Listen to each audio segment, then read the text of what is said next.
Yeah, you know what it is. You are in PE with Dave and Jay, where we build while we build. I am What's Jay. good? I'm That's Dave. my guy, Dave. What up, best friend? Ooh. What's good, babe? And What's good? this is a rare occasion. This is a Yes, rare sir. occasion because we are about to do a superset with someone that I've actually known longer than David. And that shit Yeah. hardly ever happens, right?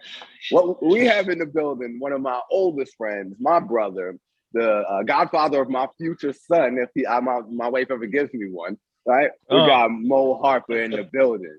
What up, son? You. Oh man.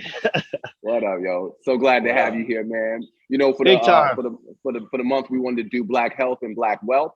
So we talking about wealth because you are one of the number guys that I know. In our circle, we call them pockets. Gotcha.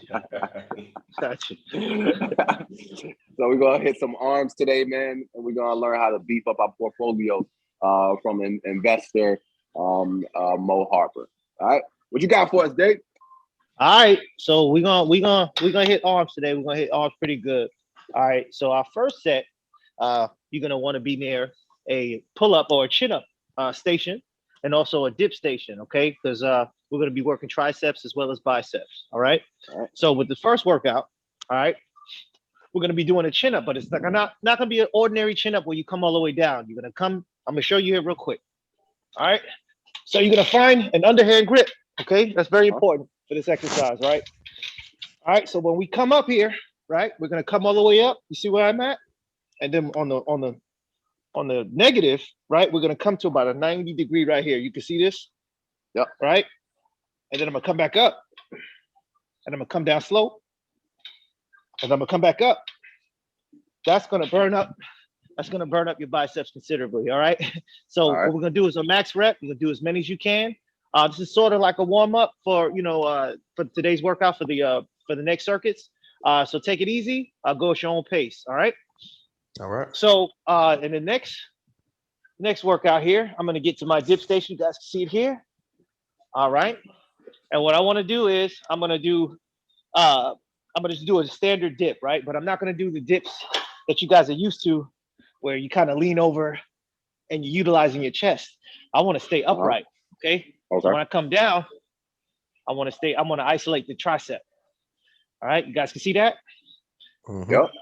All right. I like to go pretty low because I'm not using any weights to assist or not to assist, but to kind of give me more resistance. So I go a little slower and I go a little deeper. All right. Again, go at your own pace. Do what you can handle. All right.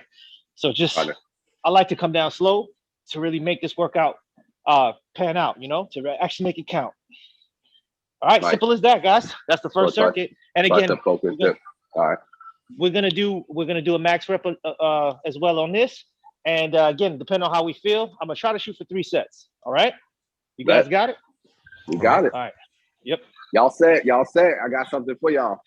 All right. So, man, I'll start with a little story time, of course. So we went to brunch. Decided, of course, to patronize a black business. We got there. Food's supposed to be great. We waited outside.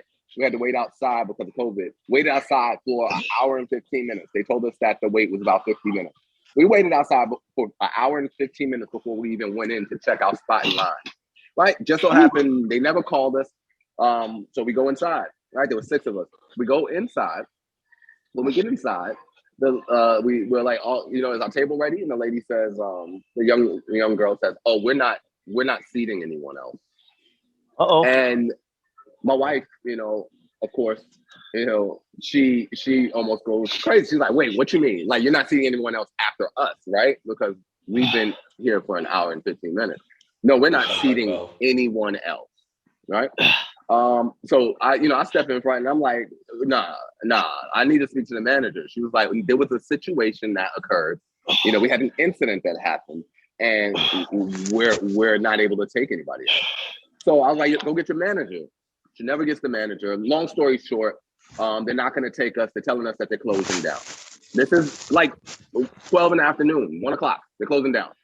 So, we're pissed. So we step outside. We're about to go try to find someplace else to eat. And we hear all this commotion Ruckus. coming from the side. raucous coming from the side of the building. The niggas is fighting. Tell me why. They closed down. They had to close shop on Sunday because the cook and the server were in there fighting, bro. They had to Boxing. close. Boxing. Raucous. Yeah. You know what I'm saying? Like they lost all that money for the day. They lost a customer. The funny part about it is when we walked in there, they were playing gospel music. Wow. Soothe the savage beast. Soothe the savage beast, right? Spirit, Come on, it didn't man. work, man. They didn't work. Nope. So Definitely not. you know, it got me thinking about Black businesses, man. Every time Mo comes to visit, or every time we do a guys trip, we always try to patronize Black businesses, you know. But you know, That's sometimes awesome. it's hard, man. Sometimes it's hard. You know, sometimes it's hard to patronize a Black business, and it got me thinking about the pros and cons of black business and Black entrepreneurial shit, man. What do y'all think about Black businesses, man? What are your experiences? What do y'all think of the pros and cons? Hey Mo, you got it. So I would say it depends the ownership, and I would say it depends the business and the location. Just like anything, like real estate, like a business location. But I've been to Black businesses where they ran it like a business. It just happened to be a Black owner. And then I've been in businesses where there was a business and you could tell it was Black. And we know what that means. You know, Yikes. out of stock, service is trash, giving you attitude Wow. unnecessarily. Just, situations is unfortunate, but you want to support your own. So I will always, no matter what, support my own, even in those situations. I'll even if they don't have everything you need, say it's poor, customer service, say it's a waiter, waitress, whatever. Still try to support it no matter what. Leave a good tip. Probably will not definitely go back. I think some of the cons of a Black business, especially if you're a business that's similar to another business owned by white, Indian, Asian, whatever. I think we as a community, unfortunately, not all of us, but a good portion of us come into that business expecting like a hookup, expecting Uh, Mm, some type of discount. So, if the three of us are selling workout equipment or clothes or whatever, you don't go into Dick's Sporting Good or Walmart or Target asking for a discount unless it's something they're advertising. Why would you just automatically assume we're gonna give you one? mm, Not that we yeah. won't, but hey brother, hook me up. I'm not saying that everybody, but I notice when certain businesses are in certain locations, I see that a lot. Hey brother, hook me up. Or y'all can't do this, or y'all ain't never got nothing. Y'all ain't never got this. It's like I don't think people understand the true undertakings of a business. You got to mm. buy the supplies.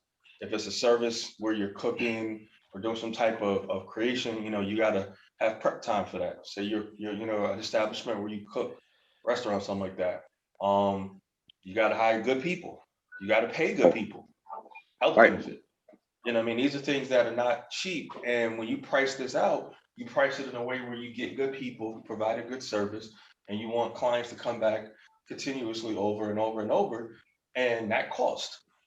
Yes. And I think some people don't understand that. They think like, oh, why you charging so much? I thought you'd be cheaper than the next spot. And it's like, no, I got a cost. I got to feed my people. I got to feed my family, just like them. So And support the startup is business. big. Startup is Startups are big, you know? and I think Yeah. people fail to realize like smaller businesses have way more startup funds. They don't have a kitty, as they say, or a coffer where they can go dig into if things go slow. I mean, look at what happened during the pandemic. Look how many Yep. businesses in general went under, let alone Yeah. Black. So I think that the pros are entrepreneurship. I think the pros are owning your own business, being your own boss. I would say definitely if try it out. At the end of the day, I believe that my failures have been my greatest successes in life, that I've failed more than I've succeeded, and my success is learning from things that I didn't do well. But you got to try. And when you do, understand you're going to have some family, you're going to have some friends that aren't going to believe in you. They're not going to Mhm. agree with what your goal is, and they're projecting their Message. fears onto you. So they're not saying that they don't think you can do it. They're trying to say through their advice, they don't have the appetite for that risk to do what you're doing, and some are afraid for you because they don't see themselves ever doing it. You know, somebody told me, "Oh, hey, I want to do a business." I'm not going to tell them the cons of it in the sense of why you can't do it. I'm going to say, "Okay, did you look at everything? Did you do your due diligence? Where is your location at? Where's your clientele? Who's your competition? You know, how can they take away from you? How can you take away from them? Did you look at the bottom line cost wholesale of what you're trying to purchase? What Right. kind of costs are you going to do service wise?